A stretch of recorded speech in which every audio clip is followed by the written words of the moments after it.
Kidney pie up. Kidney pie. Hold the stones. Oh, hello. Welcome to the Decision Diner. I'm Doc Decision. I bought this place a few years back when healthcare really started to change. You know, back then, our menu didn't offer very many choices. Here's one here. Check it out. But you know, most of our patrons back then, they didn't complain. They pretty much left the healthcare decisions up to us. But then, the healthcare paradigm began to change. I had a pair of dimes once.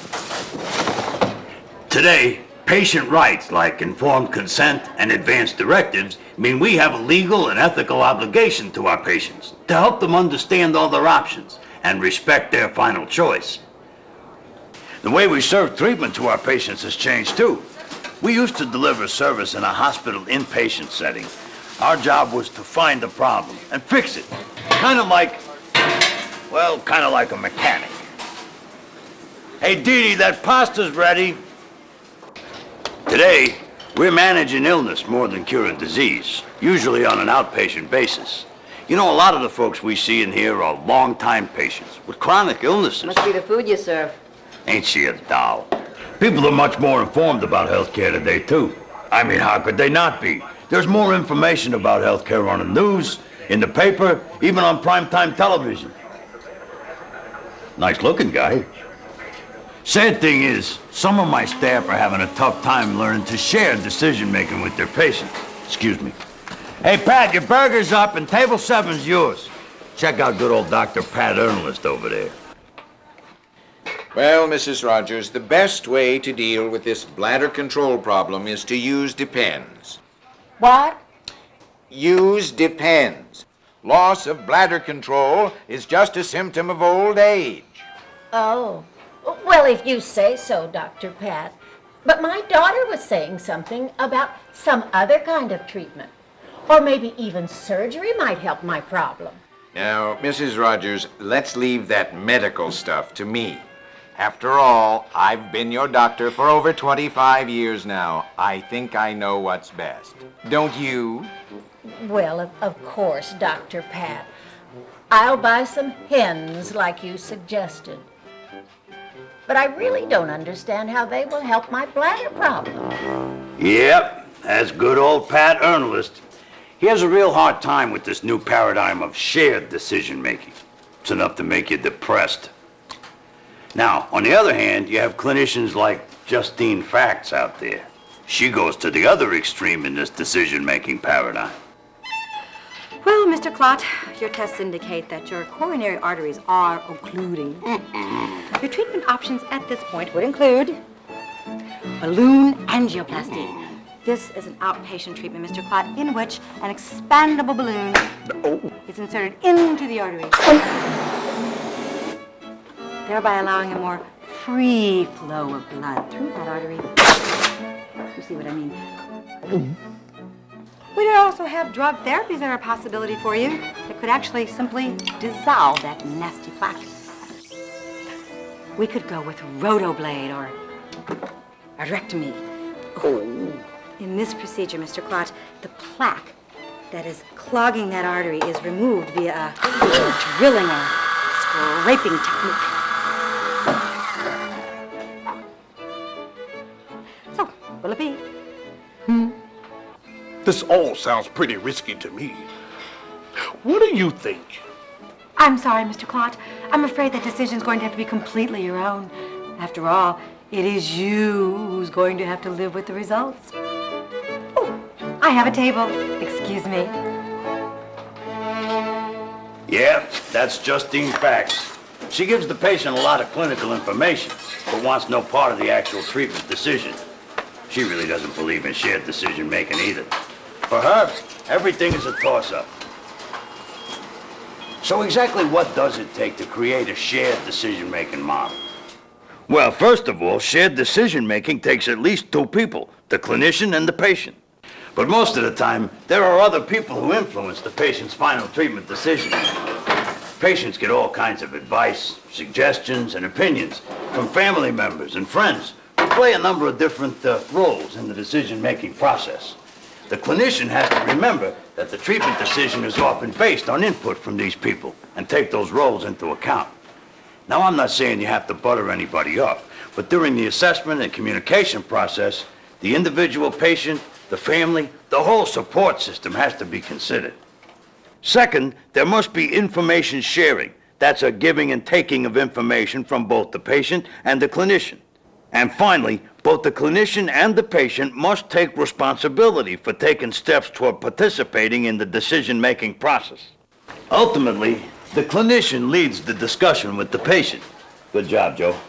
So it's the clinician's responsibility to help move the patient to a more collaborative decision-making model. Now, fortunately for my business, Pat and Justine, well, they're extreme cases.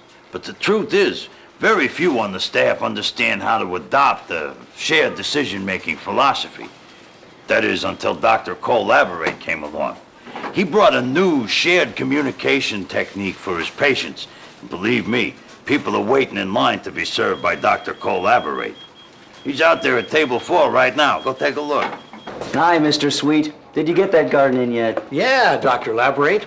I just put in the tomatoes last week.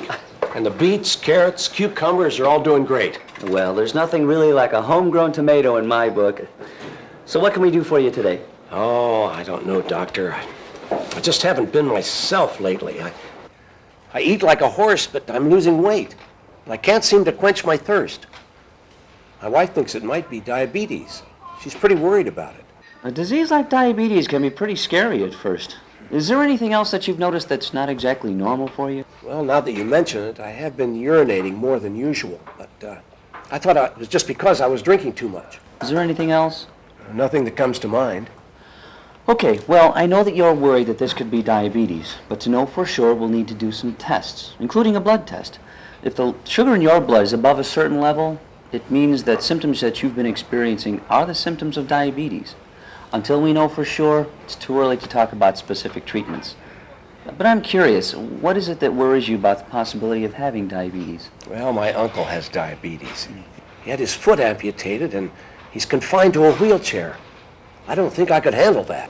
I can understand your concern, but if you take care of your feet and you follow a few easy precautions, even if you have diabetes, that doesn't mean you're going to lose your foot. Tell you what, I've got some brochures here on what diabetes is and how it affects the body. Karen here will take a little of your blood and help you schedule the rest of those other tests. She'll tell you about the tests and explain to you what you need to do to get ready for them. Since you mentioned that you were concerned about how you've been eating, you might want to look at this section on food choices. It will explain what happens to your food after you eat it. When you go home, you and your wife can discuss the tests and go look over the brochures. If it turns out that you have diabetes, we can talk about what we can do together to manage it.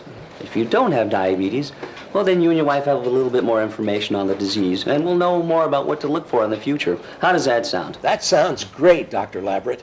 You've put my mind at ease. I'm glad I could help. We'll call you when we get the results of your tests. Now that's the way it ought to. Now that's the way it ought to be. Joe, a little help here, huh? Thanks. Now that's the way it ought to be. Healthcare treatment decisions should be a collaborative effort between the provider, the patient, and the patient's support system. A lot less strain that way. Dr. Laborate and his team have a fail-safe communications technique they use with all their patients. It's called the 4 E's. That is, engage, empathize, educate, and enlist. Physical op, administer rectal exam. Thanks, Joe. You remember when Mr. Sweet was in earlier? Laborate went out of his way to engage or connect with the guy. Order in. Order in. Hi, Mr. Sweet. Did you get that garden in yet? Then Laborate let Mr. Sweet tell his story while the doctor listened. Laborate even matched the guy's body language. Matched the guy's body language and empathized with what Mr. Sweet didn't say. So, what can we help you with today? Oh, I don't know, Doctor. I just haven't been myself lately. I'm eating like a horse, but I'm losing weight. I can't seem to quench my thirst. And my wife thinks it might be diabetes. Now, the next step Laborate takes is to educate the patient. Thanks, Joe. Education, remember, is more than just information. Oh, excuse me. Parasite. It also requires the clinician to assess the patient's understanding of that information and to assume there are questions that the patient isn't asking. Well, like Collaborate did. Since you mentioned that you're concerned about how you've been eating, you might want to look at this section on food choices in the brochures I gave you. It will explain what happens to your food after you eat it. Hemorrhoids up. Don't let them sit. And throughout the interaction, Collaborate worked to enlist Mr. Sweet in the decision-making process. A disease like diabetes can be pretty scary at first. Is there anything else that you've noticed that's not exactly normal for you? Finally, Collaborate works to get adherence from Mr. Sweet. Then, everything falls into place. When you go home, you and your wife can discuss the tests and go look over the brochures. If it turns out that you have diabetes, we can talk about what we can do together to manage it. Yep, Collaborate is an expert at dishing up the 4 E's, but he remembers to do his homework, too. Before he ever approaches that table, he sizes up the patient. What is this patient's history in making treatment decisions? Are there any cultural or physical barriers or religious practices that may keep him or her from really being a partner in the treatment decision? Of course, there are times when the patient can't be involved in the treatment decision process, like medical emergency. Excuse me just a minute. And you can't push a passive patient into a fully collaborative decision-making relationship if that's not what he or she wants. But you can help the patient take smaller steps toward a more collaborative relationship. When patients are involved in the decision-making process, they're more inclined to do their part, no matter how simple or how life-changing the illness or procedure might be. Good night, Doc. I'm cutting out. Yeah, I'm just gonna scrub up a little. Now, helping our patients make the best healthcare choices for their lives and successfully administering the patient's treatment choice, well, it improves the quality of life. And hey, isn't that what healthcare's supposed to be all about? It's the best tip this place has seen all day.